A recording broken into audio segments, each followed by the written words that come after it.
이 본래 요즘 추세가 전부 명상이라는 이름을 가지고 참선을 한단 말입니다. 그러면 명상이라고 하는 이 이름 자체가 거의 지금 국제화되고 있는 것 같습니다. 그러면 그 명상이 무엇을 하는 것이 명상이냐? 명상하는 것은 첫째, 일념할 줄 알고, 무념할 줄 알고, 삼매에 들 줄 알고. 그래서 일념할 줄 알고, 무념할 줄 알면은 거기서부터 창작이 나와요.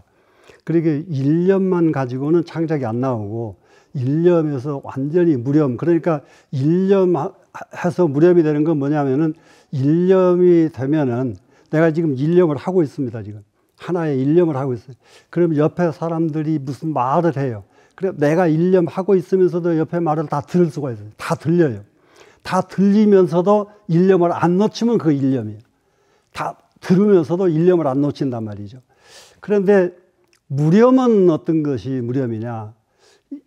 이게 지금 일념을 하고 있어요. 내내 일념인데, 일념을 하고 있는데 건드려요. 그래도 몰라요. 누가 이게 가다가 내 발을 밟아지고 무념이 돼버리면 몰라요. 그런데 모른다는 말에서 그냥 모르는 것으로 알면 큰일 나요. 일념은 하고 나머지를 모르는 거예요. 그러니까 일념하는 것조차 몰라버리면 이거 큰일 나는 거죠. 일념은 그대로 있으면서도 다른 것이 어느 것이 와도 몰라요. 오로지 일념뿐. 이게 무념이에요. 이게 무념. 그러면 이 무념의 경지 여기에 이르르면 비로소 창작의 능력이 생긴단 말이에요. 그리고 창작의 능력이 뭐냐 하면은 보고 듣고 배운 것을 만들면은 창작이 아니죠. 남께 하던 것 하는 거죠. 근데 보지 않고 듣지 않고 배우지 않은 것을 만들어낼 적에가 창작이다. 이럴 적에 어디에서 그게 가능하느냐, 발휘가 나오느냐, 무념에서 발휘가 된다. 네, 이래서 창작 명상이라고 이름을 붙였습니다.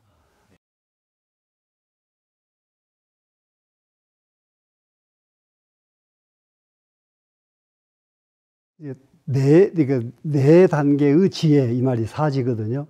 네 단계의 지혜. 그래서 요즘 말로 제일 쉽게 할 수 있는 말이 예를 들면은 1차원 세계, 2차원 세계, 3차원 세계, 4차원 세계. 이렇게 이해하면 됩니다. 오간에서 나오는 지혜. 이것은 1차원 세계의 지혜입니다. 그러니까 오간에서 나오는 지혜가 사람이니까 지혜란 말을 쓰지, 사람이 아닌 것은 눈으로 보면 알고 귀로 들으면 알지만은 눈으로 아는 걸 잊어버리고 들은 걸 잊어버리고 이건 동물이잖아요. 이게 그러면 동물도 이게 오간의 기능은 있는데 동물은 없어져 버리고 사람은 안 없어지고 가지고 있단 말이에요. 가지고 있는데 이것이 더 정확하게 가지고 있고 더 오래 가지고 있으면은 이것만 가지고도 이 세상을 사는 데는 근심 걱정 없이 살 수 있는 능력이에요. 그게 제일 첫 번째 기능인데, 그런데 이것을 육조단경에서는 성서작지라고 이름을 붙였습니다. 성서작지는 뭐냐? 보고 듣고 면전에 부딪힌 것을 부딪힐 적마다 바로 지혜가 나온다. 이게 성서작지인데, 칠지악업이 끊어져야 이게 성서작지가 이루어진다. 칠지가 몸이에요, 몸. 그러니까 뭐 살, 도, 세 가지 몸으로 짓죠. 그래 망어, 기어, 양설, 악구 네 가지 입으로 짓는 업. 그래서 몸으로 짓는 업 세 가지, 입으로 짓는 업 네 가지, 합치니까 7가지. 이 7가지가 선하고 좋은 것만 하면은 이건 최고의 인격자인데 그것이 선하고 좋은 것이 안 나오고 악이 나올 적에 그것을 칠지악업이라고 그래요. 칠지악업이 나오면은 눈, 귀, 코가 전부 정상이 아니에요. 전부 항상 봐도 착각을 하고 들어도 잊어버리고 이게 정상이 안 돼요. 이 악업 때문에. 그런데 이 칠지악업이 없어지고 나니까 눈은 눈대로 맑고 귀는 귀대로 맑고 모든 기관이 다 맑아져요. 그래서 이 칠지악업을 없애는 훈련이 바로 첫 번째 단계의 명상입니다. 첫 번째 단계. 그리고 그것이 이루어지면은 사지 중에서 첫 번째 지혜 성서작지가 이루어지는 거예요. 그러니까 두 번째가 뭐냐 그러면은 이제 의식의 지혜입니다. 의식의 지혜. 그러면은 먼저 제일 첫 번째 성서작지는 5관이었잖아요. 5관 다음에는 제6의식이죠. 이 의식은 뭐냐 그러면은 보고 듣고 배우고 만져보고 모든 했던 것이 얼마만큼 오래 지속했을 수가 있느냐, 얼마만큼 오래 안 잊어버릴 수가 있느냐, 이거예요. 그런데 안 잊어버리는 것이 중요한 게 아니라 얼마만큼 정확하게 안 잊어버리느냐, 이것이 인격의 이제 최고의 이게 제기가 됩니다. 그러니까 우리가 참선을 하는 것은 이 제6의식을 절대로 빗나가지 않고 영구히 확실하게 알고 확실하게 인식할 수 있는 훈련, 이것이 이제 두 번째 단계의 훈련인데, 이 두 번째 단계의 훈련을 뭐라고 이름을 붙이냐, 묘관찰지라고 그래요. 묘관찰지는 그 뭐냐 그러면은 들을 적에 명확하게 관찰하면서 들어라, 볼 적에 명확하게 관찰하면서 들어라. 이것이 그래서 묘관찰이 정확하게 관찰을 해서 보고 듣고 이게 생각을 하면은 여기서 지혜가 나오는데, 그 지혜를 묘관찰지, 너무 관찰을 묘하게 아주 극묘하게 관찰을 했기 때문에 나타나는 지혜다. 그런데 여기에서 묘관찰지가 이루어지려면은 여기에는 탐진치 만의 악견, 이것을 6번뇌라고 하는데, 이 6가지 번뇌가 없어져야 묘관찰지가 이루어진다. 그러니까 탐욕이 발동해버리면은 보고 들은 것이 착각으로 보고 착각으로 기억을 하게 된다. 그 잘못 기억을 해버리는 거죠. 보고 들은 것이. 그런데 이 탐진치 만의 악견 하는 이 6가지가 딱 없어지고 나면은 본 것은 정확하게 보고 정확하게 본 것은 길이길이 없어지지 않고, 그러니까 우리는 이래서 보고 듣고 배운 것을 정확하게 기억하고 정확하게 실천에 옮길 수 있으면은 최고 인격자예요. 이 세상에서 아무개라고 길이길이 이게 이름을 남길 수 있는 인격자입니다. 여기는 만은 오만한 거예요.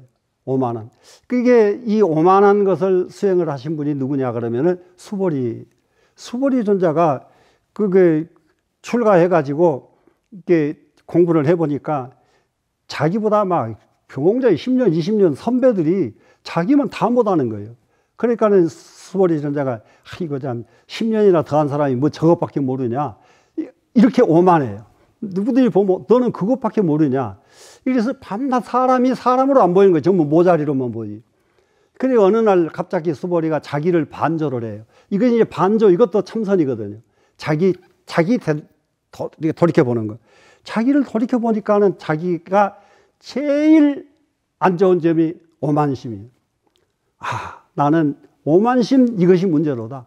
그러니까 이제 쉽게 말하면 나의 가장 단점은 뭐냐? 오만심이다.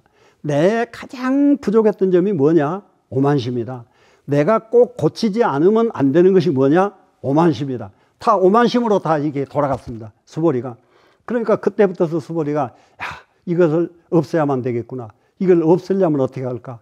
예? 이게 어떻게 하면 이걸 없앨까 하다가 보니까 무릎을 탁 치고 답이 나온 것이 자비관을 해야 되겠구나. 그래서 자비관을 딱 하다 보니까 자비심 가지라고 그 말 들었다고 자비심이 나와요? 안 나오지요. 그러니까 또 그것이 자비심이 나오도록 만드는 것이 또 명상이란 말이야. 자비심이 어떻게 하면 이게 자비심이 나올까? 어떻게 하면 자비심이 나올까? 그러다 보니까 수보리가 자비심이 나와버렸습니다. 이게 자비가 이루어지고 나니까 탁반을 가면은 전부 수보리한테만 사람들이 공약물을 갖다 주는 거예요. 그리고 왜 수보리한테만 옆으로 가려고 해요? 이 사람은 자비심이 꽉 차 있으니까 자비심 있는 사람 옆에 가려고 하죠, 사람이. 그러니까 모든 사람이 이게 길만 가면은 전부 수보리한테 모여드는 거예요, 사람들이. 예? 수보리한테만. 그것이 자비관이 성취됐다는 증거란 말이에요. 깨달으면 그렇게 오는 거예요. 그렇게 이제. 예? 자기가 나는 깨달은 사람이야 알면은 그건 거짓말이에요. 자기는 깨달은지 몰라 지금. 그런데 사람들이 자꾸 일로 모이는 거예요, 그냥 이렇게. 그래서 이게 오만이라고 하는 이것 하나를 딱 내버리니까, 그러면 이게 이제 금강경에서 나오는 그 참선 명상에서의 최고의 경지 수볼이 무쟁삼매예요. 무쟁삼매. 이게 삼매를 성취가 된 거예요. 다툼이 없는 삼매. 그 다음에는 또 뭐가 이제 문제냐. 의심무자예요. 정말 사람처럼 의심 많은 거 하나 없어요. 사람들이 제일 의심 많은 동물 여우가 있거든. 여우가 얼마만큼 날래게 잘 뛰든지 아무도 여우를 못 잡아요. 그런데 여우가 왜 잡혀버리느냐. 휙 하다 보면 나 쫓아오는 놈이 따라온가 안 온가 돌아다 보다가 잡혀버려요. 안 돌아보고 그냥 가버렸으면 안 잡힐 텐데, 그게 여우는 의심 때문에 잡힌다, 죽는다. 그러면 사람도 마찬가지라. 이 의심병처럼 이게 큰 병이 없어. 모든 선지식들이 마지막의 관문 하나가 이게 의심병입니다. 비로소 의심이 끊어졌다. 이 말씀을 굉장히 많이 해요. 선지식들이 내가 무엇을 거치다 보니까 비로소 의심병이 끊어졌다. 의심병이 끊어졌으니까 공부 이제 완성된 거죠. 그래서 의심. 그리고 나서 악견이라는 단어가 있는데요. 악견. 악견은 신견, 변견, 사견, 견치견, 개금치견, 이게 5번뇌가 있습니다. 이게 악견에는 5가지 번뇌가 있는 것이 악견인데, 이게 뭐냐 그러면요, 이게 다 설명하려면 너무 많으니까 제일 중요한 것이 계율을 잘못 지키는 것이, 계율을 잘못 지켜요. 그러니까 예를 들면 무엇을 먹으면 성불을 한다, 무엇을 먹으면 어떻게 된다, 그 무엇을 먹어서 성불하는 그런 음식 없어요. 근데 그런 계율은 계율을 잘못된 계율이다. 이것이 다 없어져야 비로소 의식이 맑아져요. 의식이, 마음이 깨끗하다 이 말은 이 6가지 번뇌가 없어졌다가 마음이 깨끗하다는 소리예요. 어떻게 해야 마음이 깨끗해진다? 6번뇌가 끊어져야 되는데 6번뇌를 끊는 것 그 자체가 참선 명상이다. 공부가 깊어지면은 흔히 5배1이라는 말을 너무 많이 써요. 잠잘 때나 깨었을 때나 잠잤을 때나, 잠잘 때나 깨었을 때나 한결같다, 똑같다, 한결같다, 똑같다. 이게 이루어져야, 오매일례가 이루어져야 뭐가 이루어지느냐, 뭐가 이루냐, 미래를 내다볼 수 있는 예지력이 생기고, 또 과거, 현재, 미래에서 그야말로 억겁에 쌓였던 잠재력이 튀어나온단 말이에요. 튀어나오고 그 예지력이 딱 나옵니다.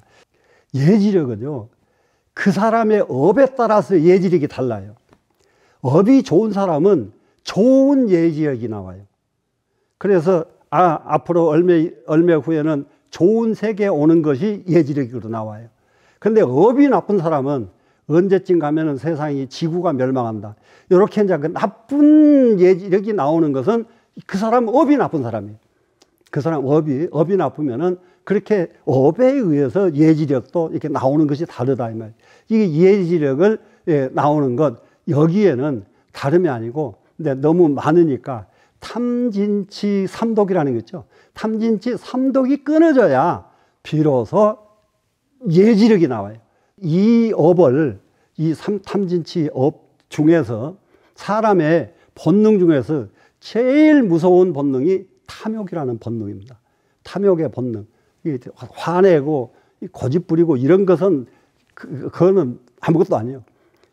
정말로 탐욕. 그렇게 탐욕에는 5가지가 있죠. 오욕, 재색, 식명수. 요게 이게 나를 예지력도 안 나오게 하고 잠재력도 못 나오게 하고 이렇거든요. 한결같이 똑같이 일념이 이루어지고, 일념이 이루어져서 무렴의 경지에 갔을 때에 이것이 없어져요. 무렴의 경지에 갔을 때에. 그러면은 이것이 없어지고 나면은 예지력도 흔히 열리게 되고, 이 세상을 이제 이게 초탈한 사람이죠. 근데 그러고 나면 이제 마지막에, 그러니까 이 경지가 최후의 경지, 대원경지입니다. 대원경지. 이게 대원경지는 굉장히 중요한 겁니다. 대원경지는. 대원경지는 어떤 수행을 해야, 어떤 과정을 거쳐야 대원경지에 이를 수가 있느냐. 여기에는 삼매밖에 없어요. 길이. 삼매에 들어야만 대원경지가 이를 수가 있어요. 근데 그 삼매는 어떤 역할을 하느냐. 삼매는 그런 비유를 저는 많이 잘 들립니다. 이게 쇳덩어리가 하나, 이게 기계가 하나, 도구가 있어요. 근데 이거를 다른 물건으로 만들려면은 용광로에 들어갔다 나와야만 다른 물건이 돼요. 그러면 사람이 지금 이렇게 태어났는데 이 사람을 다른 사람으로 바꾸려면은 삼매를 통해야만 바꿔져요. 삼매를 거쳐야만 그 자리에 이를 수가 있어요.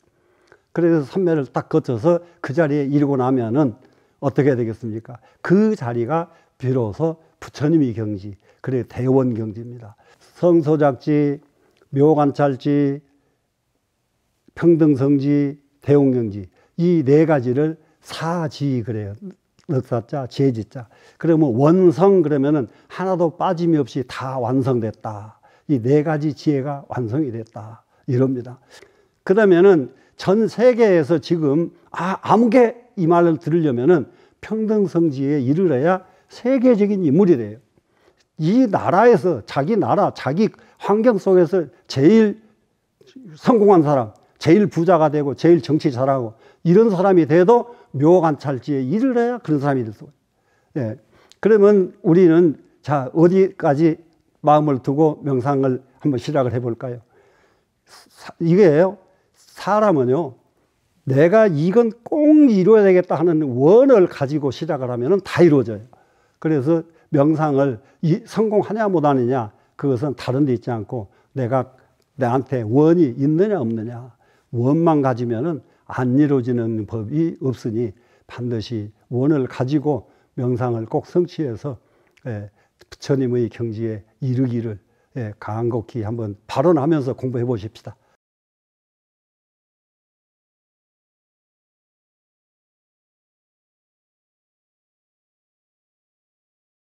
우리가 창작이라는 말은 지금까지 있던 것을 만들어낸 게 아니라 지금까지 한 번도 있어 보지 않은 것을 만들어내는 것이 창작이지요. 그러면 또 그동안에 보고 듣고 배워서 아는 것을 그대로 옮겨놔도 그것을 남한테 배운 것 옮겨 놓는 것이지 창작이 아니죠. 그러면은 보고 듣고 배우지 않은 데서 나온 것, 이것이 이제 창작인데, 가르쳐 버리면은 옛날 큰 스님들이 던져놓고 절대 안 가르쳐 줍니다. 공부 딱 끝나고 나서 스님, 저를 안 가르쳐 주신 것에 대해서 감사합니다. 가르쳐 줘 버렸으면은 가르쳐 준 거 따라서 하다가 공부 안 됐단 말이에요. 근데 안 가르쳐 줘 놓으니까 자기 혼자 찾은 거야. 어떻게 앉아야 이게 안 아프냐. 이게 참선은 그만두고 안 아픈 것 하나부터 찾아야지. 어떻게 하면 견딜 수가 있냐. 6개월이나 되잖아요. 그렇게 하니까 거기서 제각기 하나씩 능력이 다 튀어나온 거예요. 보고 듣고 배운 것 없는 새로운 능력이 막 쏟아져 나옵니다. 그래서 명상을, 요즘 저기 명상 지도하는데 모든 사람들이요, 힘 안 들게 해야 된다고, 힘들면 명상하러 안 온다고 걱정하는데요, 안 오면 그냥 말을 하고 그래요. 그냥 힘이 들어야 명상이 돼요. 힘이 들어야. 그 힘이 들어야 명상이 되고, 그리고 정말로 이 세상에서 지금까지 없던 것 하나 딱 발굴해 내고 싶은 그런 원 없으면 뭐 하려고 세상 살아요. 그냥. 이 세상에 지금까지 아무도 누구도 하지 않은 것을 딱 하나 열어내고 그 길에 딱 깃발을 들고 모든 사람들을 끌고 갈 수 있는 이런 사람이 되고 싶은 원이 있어야죠. 그런 원이 있으면은 끝도 갓도 없는 창작 능력이. 그러니까는 어떻게 창작 능력이 어느 정도냐. 대경즉응 그러거든요. 부딪히면 바로 창작이 나와버려요. 경계에 부딪히면은. 대경 하면은 바로 창작이 나오고, 대경 하니까 바로 창작이 나오고, 그러니까 일마다 창작이고, 부딪히는 것마다 창작이고, 그러니까는, 글을 써도 지금까지 그 선문답, 선어록에 보면은 지금까지 한 번도 표현하지 않았던 말들을 표현해가지고 그 선어록에 나온 글들이 얼마나 기가 막히냐고요. 아무도, 예를 들면 임전 스님 가는 데마다 주인 되라, 수처작주. 어디서 나온 말 아니에요. 자기가 탁, 예? 진짜 주인이 되기 위해서 너는 여기에 일념하라, 일념하라. 이렇게 상황마다 경계에 부딪힐 때마다 이렇게 창작이 나오는 것이 진짜 창작입니다. 그래서 이 세상을 맑고 깨끗하게 진짜 만들고 싶거든. 끝없는 창작 능력이 쏟아져 나와야만 돼요. 여기에 전념을 하면은 세상은 너무 부수적으로 얻어지는 세상이 편해져 버려요. 왜 편해지냐? 사람은 한 단계 더 깊어지고, 한 단계 더 깊어지고, 한 단계 깊지 않고 낮을 때에는 딱 상황이 생기면은 다툼이 생기죠. 싸움이 일어나죠. 낮이니까. 그런데 한 단계만 더 깊어지면은 부딪혀도 싸움 안 해요. 양보하죠. 더 깊어지면은 부딪혀도 아무 일 없어요. 그 다음에는 부딪힐 거 없어. 부딪히면 줘버리지. 예를 들면은 그렇게 완전히 허심, 무심에 이르려고 하면은 내가 깊어져야 되는데, 깊어지려면은 무엇을 해야 깊어지느냐? 명상을 통해서만 깊어질 수가 있다. 지식을 통해서는 안 깊어진단 말이에요. 명상을 통해서만 깊어질 수가 있다. 이렇게 이제 우리가 개념을 정리를 하고 명상에 한번 발심을 했으면 좋겠습니다. 네.